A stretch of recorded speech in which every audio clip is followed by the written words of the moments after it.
1 jam ke depan saya akan menemani dengan topik seputar Don't Worry Stay Happy. Dua narasumber saya dari Family First Indonesia untuk kesempatan kali ini sudah hadir menemani seluruh pendengar di seluruh Indonesia, bahkan di seluruh dunia yang mungkin mendengarkan via streaming di www.heartline.co.id, atau Anda yang menyaksikan siaran kami untuk saat ini melalui channel YouTube ya. Silakan Anda buka YouTube, Anda ketik Heartline Network, Anda akan mendapatkan siaran kami untuk hari ini. Langsung saja dua narasumber saya sudah hadir. Yang pertama ada konselor keluarga dari Family First Indonesia, Ibu Krisna Dewi Maharti. Apa kabar Bu Krisna? Baik Kak Lia. Iya, ini sudah pertemuan kita yang kesekian kali ya. Iya. Oke, nah kali ini ada Pak Endi Darmawan yang menemani kita juga. Halo, apa kabar nih Pak Endi? Oh, baik banget. Ya, sehat ya. Siap. Oke, mungkin Bu Krisna boleh mic yang di tengah digeser ke Ibu, nggak apa-apa. Nggak digeser ke Ibu juga boleh. Iya. Sepertinya lebih oke yang itu deh. Oke. Oh ya, betul Kan, betul. ya, Ya, kan? benar. Mantap ternyata ya. Oke, dan tentunya untuk seluruh pendengar silakan untuk Anda yang nanti mau gabung bersama dengan kami buka melalui line telepon di 5919244 atau WA di nomor 0855885106. Sekali lagi, saat ini kami live YouTube ya di Heartline Network. Jadi silakan Anda boleh bergabung bersama dengan kami dengan topik Don't Worry Stay Happy. Saya ke Bu Krisna di kemudian awal. Saat ini di tengah-tengah pandemi COVID-19 begitu ya, banyak kecemasan nih yang muncul gitu ya. Apalagi kan berita-berita yang update setiap hari yang disampaikan gugus tugas BNPB itu nambah terus nih. Jumlah-jumlah mereka yang ODP, yang PDP, bahkan yang meninggal begitu ya. Yang sembuhnya banyak tapi memang ternyata lebih banyak yang meninggal begitu. Cemas gini. Nah, kalau berbicara tentang kecemasan, gimana nih Anda menilainya? Ya, kecemasan itu kan sebuah kekhawatiran yang berlebihan ya Kak Ria, yang dirasakan seorang. Tapi sebetulnya kalau dibagi atau digolongkan itu ada 3 macam. Yang pertama kecemasan yang rasional. Jadi orang cemas memang karena dia pernah melihat sendiri, pernah mengalami sendiri, Merasakan ya? Ya, itu rasional. Jadi logis lah dia khawatir. Mungkin pernah juga trauma tersendiri gitu ya. Yang kedua adalah kecemasan irasional yang tidak masuk akal, sehingga untuk misalnya mau ke restoran makan aja, bukan dalam masa seperti ini ya, misalnya untuk sehari-harinya saja, wah itu kan bekas makanan orang lain, sendoknya, kemudian piringnya, nanti pasti sumber penyakit, nggak berani selalu apa-apa dimasak sendiri, nggak bisa menikmati hidup lah. Jadi ini irasional. Misalnya juga punya anak cuma 1, wah ini ada pandemi COVID seperti ini, ketakutannya malam nggak bisa tidur, pagi nggak bisa tidur, telepon berkali-kali, sementara anaknya nggak apa-apa mah, aku tuh di kos-kosan sehat, mama jangan khawatir, tapi ibunya itu khawatir terus. Nah, karena mungkin anaknya sudah tahu dia harus ngapain gitu ya. Jadi irasional, ketakutan yang berlebihan yang sebetulnya nggak ada yang perlu terlalu dicemaskan lah sebetulnya. Kemudian macam yang ketiga itu adalah kecemasan yang sifatnya itu massal. Jadi justru karena apa namanya, kecemasan yang apa ya istilahnya itu semuanya ya. Semuanya. Jadi dia akan merasakan kemudian kenapa numpuk beras, kenapa numpuk masker, kenapa kemudian belanja segudang. Dia nggak mempedulikan orang lain. Ya itu kecemasan yang merupakan massal atau juga kecemasan yang moralnya itu kurang bisa diasah dengan peka ya. Untuk yang lainnya hanya untuk memikirkan diri sendiri. Jadi ada 3 nih ya, Bu Krisna, kalau yang tadi Anda sampaikan. Pertama rasional, irasional, kemudian juga yang sifatnya adalah moralitas ya. Moral gitu ya. Ini lebih ke masalah. Kalau yang rasional boleh dideskripsikan lebih lanjut nih, boleh dielaborasi. Yang rasional itu yang kalau misalnya dia contohnya melihat sebuah kecelakaan gitu ya, dan dia mengalami sendiri bagaimana lihat darahnya gitu ya yang begitu banyak, kemudian itu timbul ketakutan yang luar biasa untuk melalui jalan itu lagi, dia itu nggak berani gitu. Ada ya. Trauma. Itu rasional karena dia pernah merasakan, melihat dan mengalami sendiri gitu. Itu rasional, dia bisa kemudian khawatir. Ya ini memang bisa juga hilang kalau dia kemudian bisa tenang ya, lebih mendekatkan diri ke Tuhan gitu. Itu bisa lebih dengan berjalannya waktu bisa kemudian dia tenang kembali. Jadi bisa cepat pulih gitu ya. Tapi yang irasional itu yang waduh bahaya itu ya. Iya. Jadi dalam keluarga juga yang irasional bahaya. Jadi segala sisi sebetulnya yang irasional tuh nggak bahaya gitu ya. Oke, saya ke Pak Endi nih. Mungkin Anda sendiri merasakan kecemasan nggak dengan situasi seperti saat ini, Pak Endi? Iya, saya pikir dengan situasi sekarang cemas itu adalah sesuatu hal yang wajar ya. Merasa cemas, merasa khawatir, apalagi kita berhadapan dengan sesuatu yang menyebarnya dengan begitu cepat gitu, dan kemudian cara penyebarannya pun juga terasa sangat begitu mudah gitu, sehingga ketika kita berada misalnya di lingkungan, misalnya contohnya kita ada tetangga kita yang kedapatan positif misalnya, pasti akan timbul kecemasan karena kita sudah baca banyak informasi tentang penyebaran COVID dan lain sebagainya gitu. Jadi saya pikir kecemasan yang dirasakan di tengah-tengah kondisi yang saat ini terjadi adalah sebuah kecemasan yang wajar. Iya, Anda lihat masih oke gitu ya? Masih oke, tapi memang tergantung bagaimana kita meresponi hal ini. Kadang respon kita itu yang cenderung berlebihan pada akhirnya. Nah, respon yang berlebihan itu kan bikin orang yang tadinya nggak cemas akhirnya jadi ikutan cemas ya. Betul banget. Nular dong berarti cemas. Nah, tuh that's why nular. tadi yang Bu Krisna bilang tuh ada kecemasan massal tuh ketika satu orang cemas kemudian mempengaruhi ada kecemasan komunitas berlebihan, lain. mempengaruhi yang lain. Jadi kayak penyakit menular kan kecemasan itu Bu. Jadinya yang tadinya kita oke-oke aja, baik-baik aja, nggak mau belanja berlebihan, ngelihat tetangga kiri kanan pada belanja, oh ntar saya kehabisan, akhirnya ikutan belanja banyak gitu. Itu kemarin Nular, ya. kasusnya anak saya juga gitu. Mama kenapa sih dikit-dikit kecemas? Cuci tangan. Padahal khawatir amat sih, saya jadi juga kena imbasnya, dimarahin anak saya. Iya juga Disangkanya kenapa lebay gitu ya. Iya. Kayak mana-mana lebay jadi. Iya. Oke, nah kita kalau ngomongin seputar topik kita hari ini juga ini menarik gitu. Kalau kita ngomongin tentang don't worry, stay happy di masa-masa seperti saat ini. Nah Bu, sebetulnya faktor-faktor apa saja sih yang bikin orang tuh happy, yang bikin orang tuh seneng tuh? Faktor apa saja? Ya, sebetulnya bisa digolongkan dua faktor ya, internal dan eksternal gitu ya. Atau juga mungkin dari sisi internalnya itu ya jiwanya. Jiwa itu juga tergantung, termasuk juga rohani ya. Kalau dia jiwanya sehat gitu ya, rohaninya sehat, sebetulnya untuk bahagia lebih mudah ya. Karena kan kalau jiwa sehat kemudian rohaninya kuat juga, itu kan gampang bersyukur Kak Ria. Karena dia menghidupi itu ya. Ya, happy gitu ya. Dan bahagia itu kan juga pilihan kita. Kalau kita memang biasa bersyukur dari dalam hati kita, biasa menerima apa adanya, itu pasti akan keluarlah aura untuk bahagianya. Lah kemudian faktor yang dari luar tuh ya, biasanya kalau orang ngomong ada harta, ada tahta gitu ya, ada cinta. Kalau itu terpenuhi dengan baik, bisa sih itu mendukung, walaupun tidak Bukan semua ada orang. wanita bukannya Bu.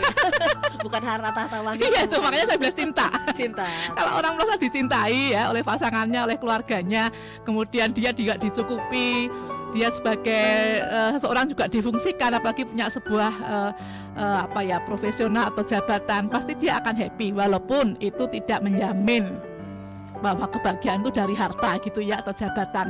Minimal itu akan membuat orang merasa lebih percaya diri. Orang percaya diri itu pasti juga happy. Kalau kelewatan memang sombong. Iya. Biasanya gitu memang. Iya. Jadi saya golongkan antara dari eksternal dan internal gitu. Oke, jadi yang namanya happy, faktor apa saja yang membuat orang merasa bahagia itu karena faktor internal sama faktor eksternal. Nah, sekarang kalau yang membuat orang unhappy, itu kan berarti balik lagi pilihan ya. Nah, sebetulnya apa yang bikin orang unhappy? Biasanya orang kalau di sekeliling kita kan sebetulnya sama aja juga. Kalau orang misalnya untuk diri sendiri aja nggak bisa menerima keberadaannya, UMN-nya nggak kuat. Saya ini cantik nggak sih? Saya ini sebetulnya menarik nggak sih? Buat orang lain saya dilihatnya enak nggak sih? Saya gendut banget nggak sih gitu ya? Jangan ngomong gitu lah. Itu Kita sama-sama nih. Maksudnya ke saya Bu. Kalau masalah ngomong gendut tuh sensitif kali ya. Itu masih ideal kalau. Untungnya saya udah percaya diri. Tapi itu bisa bikin unhappy juga kan? Iya. Penilaian orang lain terhadap kita tuh bisa bikin Betul. kita nggak happy. Untungnya saya happy ya. Berarti Ibu sudah menerima diri dengan cukup baik. Betul. Enggak, Bu Krisna nggak gemuk ah. Eh, Biasanya ke saya aja. Jadi Iya. dari dalam diri sendiri dan juga dari luar juga ya. Misalnya dia Setuju. eksternal ya, aduh mau keluar aja susah istilahnya dalam kondisi seperti ini misalnya. Kemarin saya dapat terima WA itu, ini kaki udah pada lemes, nggak jelong-jelong, artinya Enggak jalan-jalan. nggak jalan-jalan, udah sedih gitu ya, pinginnya jalan-jalan kan, jadi juga Karena ada tuh Bu peta di era pandemi COVID-19 ini ya, dari kan ada peta jalan-jalan dari rumah ruangan satu ke ruangan tinggal ikutin aja di situ-situ terus ya. iya. Lo lagi katanya gitu. Oke, Iya. gimana nih Pak, ini mau nambahin nggak ngomongin seputar Iya. orang yang happy dan unhappy? Iya, saya setuju sih. Ketika berbicara soal happy dan unhappy itu berbalik lagi kepada ada faktor internal dan faktor eksternal tentunya ya. Apalagi di tengah-tengah kondisi seperti ini, saya pikir banyak hal yang akhirnya membuat orang tidak happy. Misalnya bekerja di rumah, satu sisi kita happy bisa bersama dengan keluarga, tapi sisi yang lain juga bisa cukup bikin gak happy juga ketika Iya. sulit koordinasi misalnya. Terus cukup bosan dengan ruangan Iya. di rumah, sementara di kantor bisa ketemu banyak teman-teman. Tingkat pressure yang tinggi itu juga membuat orang sekarang nih cukup banyak yang merasa tidak happy. Tidak happy. Mungkin 2 hari, 3 hari jalanin work from home oke lah ya, Ya. nikmatin Oh. gitu ya. Tapi ketika udah lewat 2 minggu gitu kan, udah berasa gimana, apalagi buat ibu-ibu yang tadinya masak cuma pagi sama malam sore doang, tiba-tiba harus Iya, 24 kayaknya jam sekarang itu masak baru gitu Dua dua, ya. jam sekali. Ah, baru mulut ini diem kok sudah harus masak lagi. saya aja kalau ke dapur, ini kok kayak nyuci piring nggak kelar-kelar gitu ya. Sudah harus nyiapin lagi ya. Siapin lagi gitu. Iya. Nah, jadi memang itu balik lagi ke pilihan Pribadi ya, gitu pilihan. Pribadi ya. Mm-mm. Nah, tapi gimana caranya bisa happy gitu Harus kan kreatif Kak sebetulnya. Ria. Ya misalnya kalau saya sehari-hari juga di Family First tuh juga ada tips-tips yang saya bikin di rumah saat saya masak, saat saya nyiram bunga gitu ya, saat saya mungkin olahraga. Jadi dulunya nggak pernah itu ngasih tips itu ya cuman keluarga yang bahagia adalah keluarga ya. Sekarang Lebih luas. Ya. itu Oke. harus dari kita sendiri ya atau Pak Indi juga. Nah, gimana nih, Nah, gimana Pak Jadi Indi? memang masalah happy dan unhappy itu kan berbicara masalah respon ya. Berbicara masalah respon kita terhadap situasi yang Ya. terjadi baik di dalam diri kita maupun di lingkungan sekitar kita. Nah, kuncinya adalah tentang bagaimana kita belajar berespon yang baik. Kan sebenarnya masalah happy dan unhappy itu bukan berbicara masalah benar atau salah. Kita merasa tidak happy pun itu bagian dari emosi kita kan. Ya, Dan itu memang Sebagai- harus keluar kan? Ya, dan sebetulnya? harus dikeluarkan memang. Tapi bagaimana kemudian diikuti dengan respon yang benar, respon yang baik, termasuk sikap yang baik. Misalnya ketika kita merasa tidak happy ya jangan kemudian orang lain jadi Salahin. sasaran Iya, ya, iya. atau barang-barang di sekitar kita menjadi amukan dilempar misalnya. piring melayang ya. Tapi bagaimana Habis itu kita nyesel, bisa Bu. Iya. Habis Harus ngelempar beli nyesel lagi ya. biasanya. Piring terbang. Makanya pengelolaan emosi itu penting sekali. Yes. Oke. Pengelolaan emosi itu. Iya, tadi Pak Indi mengatakan respon ya. Tadi Anda mengatakan respon yang baik. Nah, ini gimana caranya untuk kita bisa menumbuhkan respon itu gitu? Respon yang positif itu gitu kan nggak? Kadang-kadang kan itu bawaan juga ya. Yes. Entah karakter kita, entah mungkin bawaan dari orang tua kita akhirnya ngikut ke kita. Nah, respon yang baik itu gimana gitu untuk Ya, kita pasti. keluarnya yang baik gitu. Betul. Menurut saya yang pasti untuk bisa membuat respon yang baik kita perlu melatih diri. Ya, walaupun memang kita tidak bisa pungkiri bahwa kenyataannya adalah di sekitar kita banyak hal yang mungkin membuat kita sulit, membuat kita susah, membuat kita tertekan gitu. Tapi bagaimana kita bisa berespon yang baik? Pertama pasti kita harus merubah cara pandang kita terhadap situasi yang ada. Mindset ya. Mindset itu penting. Jangan selalu semua hal itu dinilai negatif dan kemudian digeneralisir semuanya itu negatif gitu. Dan kita tidak bisa melihat hal yang baik. Itu mungkin hal yang pertama yang bisa kita lakukan, merubah mindset dan melihat bahwa tetap ada hal yang baik di tengah-tengah segala kesulitan. Nah, yang kedua, ketika kita sudah merubah mindset, kita itu simpan itu di dalam hati kita dan kemudian diekspresikan lewat Tindakan. sikap atau ekspresi kita ya, tindakan kita. Saya pikir itu sih dua hal. Dan harus bersyukur dengan apa yang ada. Belajar apa ya menjadi orang itu jangan selalu apa yang diinginkan harus terpenuhi. Tetapi belajar untuk bersyukur dengan apa yang ada. Saya Jangan sangat lihat rumput setuju. tetangga berarti ya, Bu ya. Ya. Kalau rumput tetangga hijau ya kita sirami sendiri lah rumput kita. Biar gitu kan. hijau juga ya. Iya. Tadi Pak ini bagus gitu ya bagaimana kita mengaplikasikan, mengekspresikan apa yang sudah kita menjadi pikiran yang positif. Itu menjadi apa ya, respon yang positif ketika memang kita itu menjadi berkat, saya pikir ya. Bagaimana kita melakukan apa yang baik, yang positif, itu kepuasannya luar biasa dalam hati. Ini akan menjadi meresponi diri kita menjadi positif juga. Iya. Itu kan berarti kan balik lagi ya asupan ya, apa yang kita terima. Nah, ini kan era-eranya media sosial memang kita dibombardir nih sama hal-hal yang nggak enak karena kan katanya kan bad news is a good news kan gitu ya persoalannya ya kan. Jadi memang kan bad terus nih yang masuk.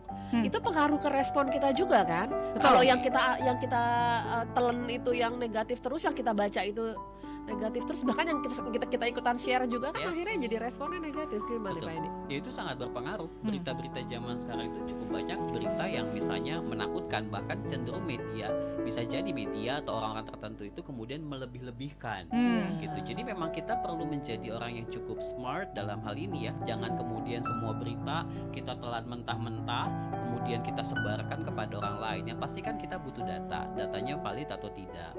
Kemudian kita harus coba lihat data ini dilihat dari sudut pandang yang mana. Harus bijak lah ya. Harus bijaksana supaya itu tidak mempengaruhi cara pandang kita dan kemudian respon kita terhadap situasi yang ada. Akhirnya respon kita jadi unhappy juga kan, Iya. ketika kita nerima hal-hal. Makanya apa yang menjadi perbedaan orang yang dewasa sama tidak dewasa?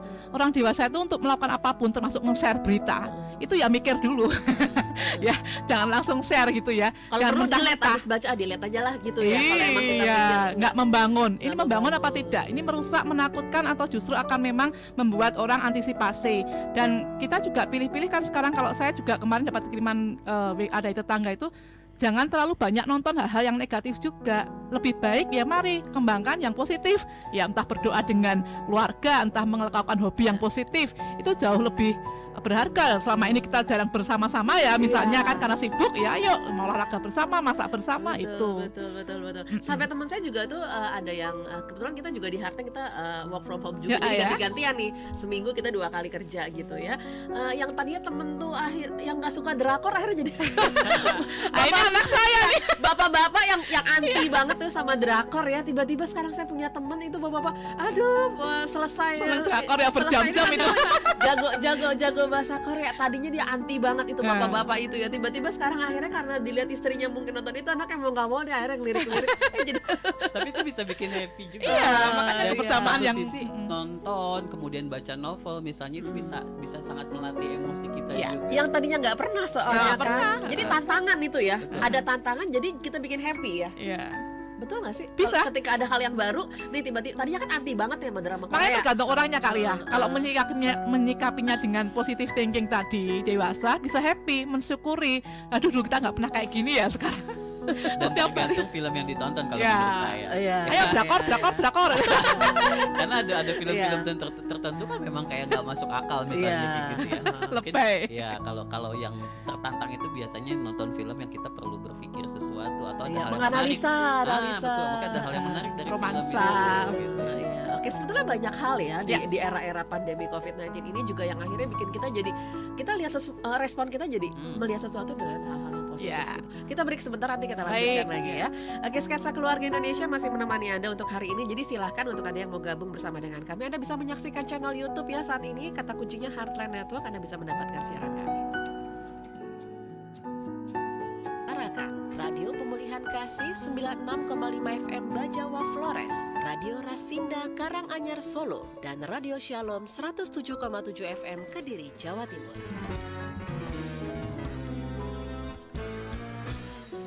Oke, terima kasih Anda masih bersama dengan kami untuk edisi hari ini. Kita masih di program Sketsa Keluarga Indonesia. Selamat bergabung untuk Anda yang baru bergabung melalui radio-radio jaringan pelayanan di seluruh Indonesia.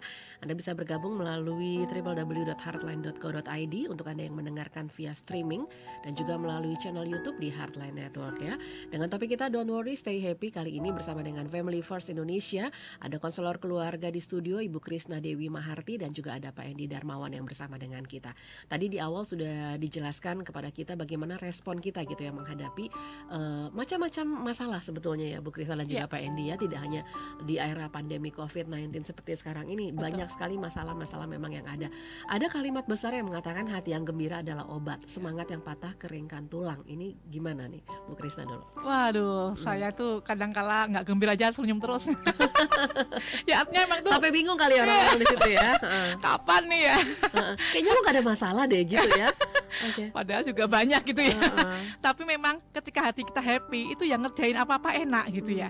Ketika ada orang nggak suka dengan kita itu ya kita pun tetap bisa EGP, emang gue pikirin gitu ya. Artinya kita ya. bersyukur, bahkan mungkin mendoakan dia. Makanya itu obat yang manjur. Kalau saat ini dalam pandemi Covid gini ya, orang ketakutan, waduh gitu ya. Udah santai aja ya, syukurin yang ada. Ternyata bangun tidur sekarang pagi itu kayaknya kita benar-benar anugerah banget ya. Wah, bangun dengan sehat ya, kita syukuri, kita lakukan yang bisa kita lakukan.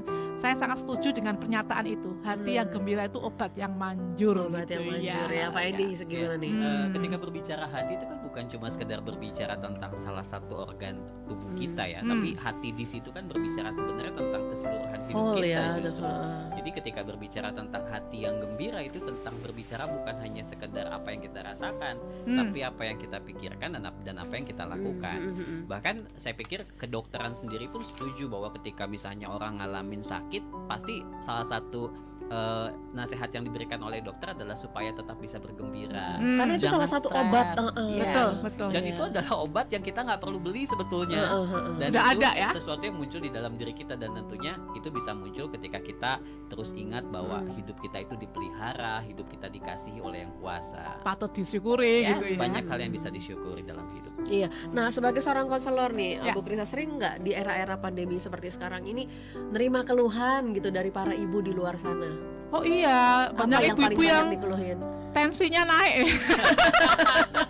Ini anak yang ini, apalagi kalau bapaknya itu nggak peduli. Iya. Artinya kan selama ini Sibuk sendiri mungkin bapaknya. sibuk sendiri Iya. depan laptop, sementara anaknya tahu ada bapaknya kan pinginnya juga Main. ayo main Iya, gitu iya, ya. iya, Jadi iya. ibunya kewalahan gimana nih? Suami ada tetapi hanya sekedar ada fisik tapi hadirnya Secara untuk emosi peran- nggak dapet ya. ya itu. Oke. Itu juga jadi keluhan ibu-ibu. Mm. Juga ketika anak-anak ya apalagi anak masih kecil-kecil ada 3 ada 4 gitu ya. Ya, riuh banget tuh Riwah. ngebayangin. Jadi Heeh. aduh, kalau di sekolah kan udah ada yang urusin Iya. ya, taunya udah beres aja. Apalagi yang Ketemu sore atau malam gitu. kemarin juga saya sempat dengar dari rekan gitu ya yang mengatakan bahwa untuk yang guru-guru kalau ngajar anak orang, anak kita kan diajar orang lain. Sekarang yang kita ngajarin anak orang melalui Anak live, sendiri, iya. anak sendiri juga harus diajar gitu ya. Ini juga bebannya double. Jadi memang keluhan banyak sekali, apalagi ibu-ibu kalau pasangannya nggak ikut serta berperan ya, ambil bagian secara paham gitu ya. Ini menambah stres tersendiri. Keluhan-keluhan yang muncul sih itu enakan kerja di kantor lah, ini jelas. Iya, iya, iya. Anak-anaknya juga pasti jawab, enakan di sekolah juga kok. Dibanding diajarin mama Iya. kan. Enggak, di rumah gurunya galak katanya. Gurunya nggak asik kalau di rumah ya. Bener. Kalau di sekolah asik. Oke, jadi memang banyak sekali sebetulnya ya, Iya. yang Anda sebagai seorang konselor keluarga, saya yakin sekali juga ini ya banyak menyikapi persoalan-persoalan rumah tangga juga akhirnya. Ya, kan, di karena tengah anak-anak masyarakat. apalagi misalnya larinya cuma ke gadget terus. Iya. Nggak mandi sampai siang, Bu. Saya berkali-kali ngomong, makan sampai dingin dari panas. Iya, tapi tetap aja tangan nggak noleh. Itu kan bikin orang tua juga rasa emosinya naik tadi, yang kemudian tensi saya naik nih, tensi naik. Iya. Tapi serba salah juga ya memang ya Pak Edi, karena sekarang kan hampir di setiap rumah pasti ada wifi gitu ya, Yes. yang memang memfasilitasi anak-anak juga untuk online learning. Kalau itu nggak kita sediakan, mereka Ya. juga terhambat, mereka nggak bisa belajar dari rumah juga. Tapi di sisi lain juga memang akhirnya godaan untuk gadget mereka bermain itu lebih besar gitu. Betul. Nah, ini gimana nih menyikapi Iya, ini saya Pak pikir Edi? gini ya, salah satu persoalan yang terjadi sekarang adalah yang pasti kita menyadari bahwa kita tidak cukup siap menghadapi keadaan yang terjadi sekarang. Karena ini kan tiba-tiba Iya, juga. sesuatu yang tiba-tiba dan cepat sekali kita kan. nggak persiapkan Iya, gitu. sekolah tiba-tiba diliburkan, bukan diliburkan, dirumahkan, Dirumahkan. yang bekerja juga dirumahkan.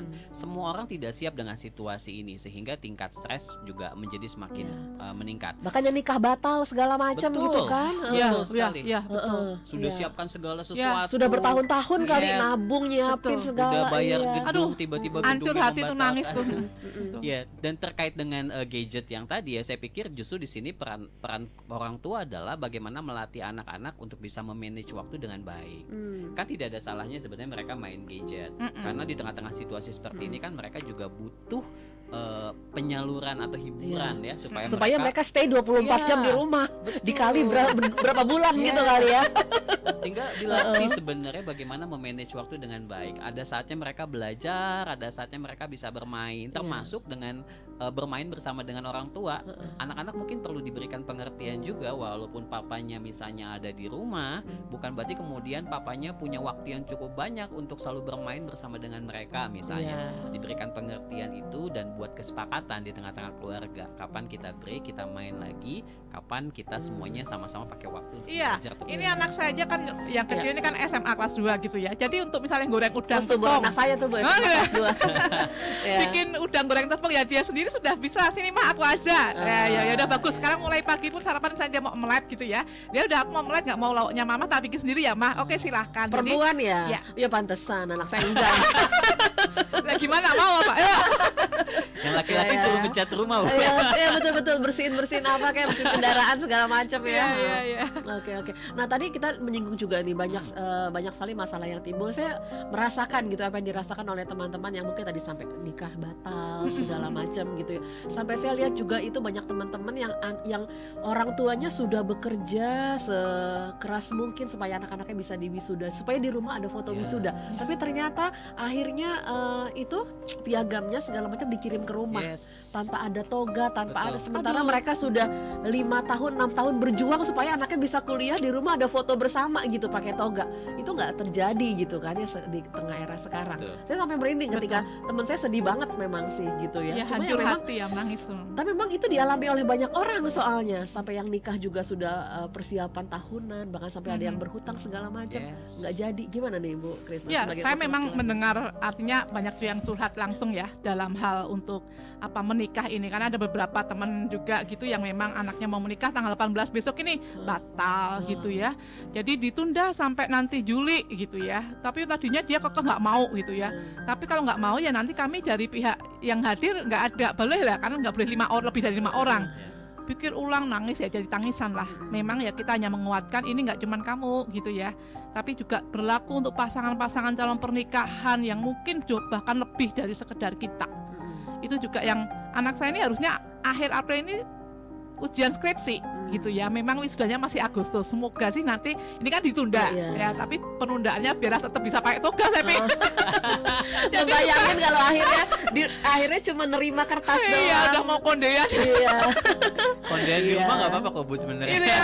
Cuma beda rasanya ya, Beda Bu, beda rasanya ya. pasti. Kita juga sebagai orang tua puas juga Yap. gitu, bisa hadir di tengah prosesi anak-anak yang mereka juga udah berjuang kan sebetulnya. Betul. Bukan cuma orang tua yang berjuang, tapi anak-anak juga berjuang gitu. Nah ini gimana nih peran sebagai konselor keluarga ketika ya mungkin menghadapi keluhan semacam ini? Pastinya kan kita mendengarkan kalau konselor itu ya, Mendengar ya, Bu. mendengarkan Berarti listening dulu ya. Ya, dengerin dulu yang penting itu, karena dalam teorinya juga kalau kita sudah mendengarkan semua keluhan dan tangisan mereka, 50% sudah tertolong gitu ya. Ya. Kemudian kita harus mendampingi dengan ya memberikan harapan. Konseling itu harus hope, pengharapan bahwa misalnya kondisi ini di luar yang memang kemampuan kita. Ada hal-hal yang memang itu bisa karena kita, tapi ada yang di luar dari kita. Dan bukan hanya kita, mindsetnya kita buka. Makanya tujuan konseling kan pertama bimbingan. Bimbingan itu membimbing untuk mindsetnya biar benar dulu dan sesuai dengan situasi saat ini termasuk itu. Kemudian penopangan, sustaining, kita kuatkan mereka. Ketika ada luka-luka ya kan kecewa nih, nggak jadi pakai toga, nggak jadi pakai gaun pengantin. Kita sembuhkanlah luka mereka dengan hope tadi. Ya, dengan pemberian hope itu yang harus konselor lakukan selama ini, apa yang mampir di telinga saya atau yang hadir dalam kehidupan saya sebagai seorang konselor. Iya, ini ada yang bergabung melalui WA ya, saya bacakan. Oke, dari 0812 8860 sekian. Sebetulnya apa sih standar bahagia? Karena ada teman saya yang bilang, bagi lo bahagia, bagi gue musibah. Oke. Nah, ini gimana nih Pak? Ini boleh bantu jawab juga nggak apa-apa? Statement buat menarik ya. lo bahagia, buat gue musibah gitu. Berarti jangan-jangan temannya itu sedang bahagia di atas penderitaan Orang orang lain. Iya. Saya pikir ketika berbicara bahagia itu, menurut saya salah satu standarnya adalah ketika kita bisa sampai kepada satu titik di mana kita bisa mensyukuri sesuatu, dan ketika kita bisa melihat hal yang baik di tengah-tengah situasi yang buruk yang mungkin kita alami di dalam kehidupan kita. Banyak orang bilang bahagia itu sederhana ya, misalnya ketika kita hari ini masih bisa cuma makan nasi sama tempe saja, ada buat beberapa orang itu bahagia, tapi buat beberapa orang dikatakan yang tadi bilang ya itu musibah karena dia mungkin gak doyan tempe atau alergi kacang-kacangan misalnya ya. Atau mungkin dia darah tinggi karena tempe, karena tiap hari tempe gitu kan. Jadi memang itu, menurut saya ya bahagia, standar bahagia itu adalah ketika kita bisa bersyukur dan ketika kita bisa melihat hal yang baik. Dan itu kembali lagi bicara masalah mindset dan berbicara masalah respon kita terhadap sesuatu. Dan ketika kalau misalnya bahagia itu dibuat tingkatannya, menurut saya akhirnya nanti jatuhnya kebahagiaan kita bergantung kepada hal-hal yang sifatnya misalnya materi atau pengalaman-pengalaman menyenangkan, karena bahagia itu bukan berbicara tentang hal itu gitu, karena sesuatu yang memang muncul di dalam diri kita. Iya, bukan karena jadi situasi. karena berbeda juga standar bahagia setiap orang. Yes. Bu Krisna gimana? Ya memang kalau udah ngomong ya relatif lah bahagia itu, makanya kembali ke personnya gitu ya. Kalau personnya itu biasa menikmati, mensyukuri, tadi saya setuju sekali dengan Pak Endi. Ya hati itu kan gudang raksasa, tempat wadah di mana kita menyimpan hal yang buruk dan yang baik. Kita mau keluarkan yang baik atau yang buruk. Tentu kalau perbendaharaannya kita keluarkan yang baik, kita akan happy kok. Tapi Iya. orang mau bikin sebaik apapun ke kita, hatinya buruk. Misalnya, ini tak oleh lain ya telur asin. Halah telur asin, di sini juga banyak. Ya, misalnya gitu loh. Kacang setiap hari mah bikin jerawat, jadi tetap jelek kan. Jadi kembali kalau tadi yang bilang musibah, mungkin dia juga apakah faktor keluarganya nggak pernah bikin happy, ya itu bisa. Riwayatnya gimana Betul, sebelumnya? dia mungkin mengalami penolakan demi penolakan, dia ingin menjadi pribadi yang harusnya liar di luar, senang sekali pokoknya menjadi diri sendiri, nggak boleh orang lain atur. Sekarang diatur untuk di rumah, nggak boleh ini, nggak boleh itu, bekerja harus seperti ini, misalnya. Jadi ungkapan musibah itu muncul dari hati, ungkapan happy pun dari hati. Tinggal hati tadi yang tempat yang buruk dan yang baik, yang negatif dan positif, kita mau mengeluarkan yang mana. Iya, makanya kan dibilang juga ya bersukacita dalam segala hal. Betul. gitu. Itu bukan sekedar tulisan aja. Betul. Ketika kita menghidupi itu, sukacita itu emang Terjadi. beneran ada gitu ya. Mm-mm. Oke, ya kita break sebentar, satu kali lagi. Nanti Oke, kita lanjutkan baik, lagi. ya. Masih di Sketsa Keluarga Ya, masih di program Sketsa Keluarga Indonesia. Saya Ria masih menemani Anda seluruh pendengar di seluruh Indonesia yang mendengarkan kami. Di topik hari ini, Don't Worry Stay Happy bersama dengan Family First Indonesia. Saya bersama dengan konselor keluarga Ibu Krisna Dewi Maharti dan juga ada Pak Endi Darmawan. Ya, balik lagi nih ke kita semuanya. Respon kita bagaimana? Ada orang yang mengatakan ketika mungkin kita lagi ada masalah, udah lo doa aja deh, doa aja. Nah, Bu Krisna, doa apakah memang bagian penting orang tetap bisa happy? Karena biasanya kan kalau kita curhat ke temen, lu banyak doa deh udah begitu. Nah, gimana nih? Kalau saya biasanya dalam proses mengkonselingi orang, doa itu di posisi terakhir, itu pun saya tawarkan. Kok bisa? Ya harus dengerin dulu, Oh, gitu. jiwa dia, kekosongan dia, persoalan dia itu apa. Ya, jadi kalau doa itu betul menyelesaikan masalah, tapi bukan kemudian memahami bagaimana pergumulan, luka hatinya, bagaimana dia untuk carut marutnya hati, hancurnya hati. Jadi itu yang saya harus dengarkan dulu. Kemudian ketika dia biasanya sih dari awal menangis-nangis, kemudian sampai bisa kemudian udah mulai tersenyum, menerima, terus saya tawarkan, gimana sampai di sini dulu, nanti boleh kapan lagi datang atau tanya lagi mau didoakan. Ya Bu, mau. Tapi kalau dia sendiri masih waduh benci dengan pasangannya, masih marahnya itu, terlukanya, mau doa ya dia cuma diem aja. Iya. Ya jadi memang kita lihat situasinya. Doa penting. Saya yakini itu sangat Jadi, penting. Kalau saya tangkap deh apa yang Bu Krisna sampaikan, kita realistis dulu deh Betul. nih. Realistis dulu dengan masalahnya dia nih. ya. Lu gak usah sok-sok rohani dulu deh gitu deh ya. Ibaratnya kita realistis dengan masalah yang dia hadapi. Gitu. Karena juga banyak keluar yang ngomong, saya konseling di sana sini cuma suruh doa gak akan sembuh Bu. Iya. Karena akarnya nggak ketemu. Iya betul. Nggak Akarnya, keluar. ya. Gimana Pak Endi? Iya, saya setuju bahwa doa itu penting. Mm-mm. Ya, itu kan tidak bisa kita lepaskan di dalam kehidupan kita, karena doa itu mengingatkan kita bahwa kita membutuhkan pertolongan dari yang di atas. Ya. Dan di dalam doa itu juga menjadi sebuah kesempatan sebetulnya untuk kita bisa mencurahkan apa yang ada di dalam hati kita, yang kadang mungkin kita tidak bisa curahkan kepada orang lain, termasuk mungkin kepada konselor dalam hal ini gitu. Ya. Tapi doa saja tidak cukup. Kan dibilang bahwa kita pun tetap harus melakukan sesuatu. Misalnya ketika kita selalu memiliki pikiran negatif atau ketika kita mengalami kecemasan di dalam hidup, kita perlu juga melakukan perubahan. Tapi doa itu menjadi sesuatu hal yang penting karena kita tahu bahwa kita butuh Kekuatan lain yang ada supranatural yang memang itu butuh kita kekuatan yakini itu untuk bisa menolong kita melewati situasi-situasi yang ada. Cuma memang seringkali orang mudah sekali mengatakan udah kamu berdoa aja. Biasanya itu ada beberapa penyebab tuh. Mungkin karena orang yang ditanyain juga dia udah bingung mau jawab apa. Jadi paling cepat tuh gampang jawabnya banyak doa. Banyak berdoa aja gitu. Karena sebenarnya Bu Krisna disampaikan bahwa listening itu dulu pertama penting, dan akhirnya itu keluar ya. Betul. Ketika itu keluar, biasanya orang juga akan disembuhkan, lega. Ya. Makanya itu yang saya bilang itu bahwa dia datang dengan tangisan, pulang itu sudah dengan senyuman, kelegaan. Nah ini berarti akarnya sudah kena, dia udah ngerti apa yang harus dia lakukan, udah ngerti bahwa dia ada harapan. Inilah konseling itu pentingnya di situ. Endingnya ada hope dan kebergantungan ke Tuhan itu. Dia nggak sendirian kok. Gitu. Karena dia merasa dipahami ya.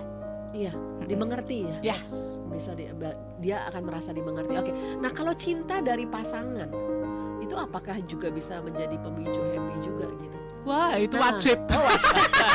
Pantesan di Facebook Bu Krisna kok ya sun-sun gitu ya. terus gitu. Iya. Jadi Kayak dari Itu pasangan sumber ya. kebahagiaan. Iya, kebahagiaan, cinta itu kan kayak ya. vitamin, bumbu gitu ya. Misalnya Selain kalau vitamin C, D segala macam ya Bu ya. sekarang kita butuh vitamin C dan E nih. Iya, oke. Jadi memang vitamin C-nya ya cinta, enggak ya? Artinya benar-benar cinta itu gimana ya? Kalau orang dicinta itu bisa kreatif, bisa merasa dirinya diterima, dihargai, berharga Yes. gitu ya. Jadi dia pasti akan melakukan hal-hal yang lebih semangat, lebih indah, lebih kreatif. Karena kayak ya kalau di tanaman ya itu pupuknya Mm-mm. ya. Makanya cinta itu kan kalau dicium, dibelai ya kayak foto saya di Facebook lah gitu ya. Oke.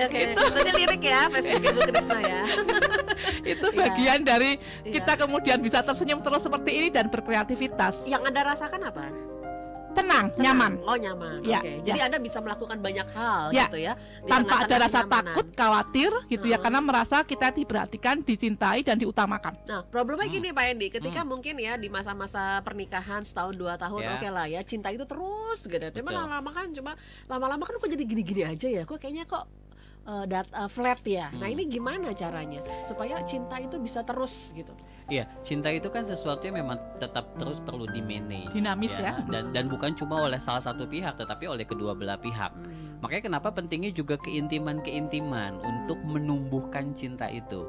Nah, ketika berbicara soal intimacy itu bukan cuma sekedar berbicara tentang hubungan seksual misalnya, bukan cuma sekedar berbicara soal romantisme, pergi jalan-jalan berdua, nonton bioskop berdua, makan berdua, bukan hanya sekedar itu. Belanja ke pasar berdua juga udah romantis ya. Ya, Iya, apalagi tas belanjanya dibawain gitu. apalagi dibayarin ya. Oke. Tapi memang keintiman itu penting ya, dan banyak hal termasuk di dalamnya adalah keintiman spiritual, misalnya berdoa bersama, jalan-jalan bersama, kemudian bagaimana kita bisa saling berkomunikasi, mencurahkan isi hati, saling mendengarkan, saling memberikan support, itu yang akan semakin terus menumbuhkan cinta itu sendiri. Nah, ketika konflik berganti konflik akhirnya apa yang terjadi Bu Krisna? Konflik berganti konflik. Ya itu yang kejadian konflik lagi. Konflik satu belum kelar udah konflik lagi. Ah, itu orang yang model-model kayak gitu yang keras kepala pasti ya, egonya Pasti ya. tinggi. Egonya tinggi. Berarti kan nggak mau mendengar, nggak mau ngertiin kebutuhan pasangan. Jadi ini sebetulnya levelnya orang yang egois yang belum dewasa. Nah, ini harus dicari akarnya. Apakah dulu memang nggak cinta tapi memang harus terpaksa menikah? Itu bisa jadi. Tapi sebetulnya kalau udah ada anak, udah ada segala macam, mah jangan terpaksa lagi ya. Harusnya gitu ya. Tapi kan orang hidup kadang-kadang tidak seharusnya. Iya. Banyak yang bikin agenda dan acara sendiri gitu ya, aturannya benar-benar. sendiri. Ini yang saya bilang tadi bahwa dia egois gitu ya, dia nggak mau dengerin, nggak mau ngertiin.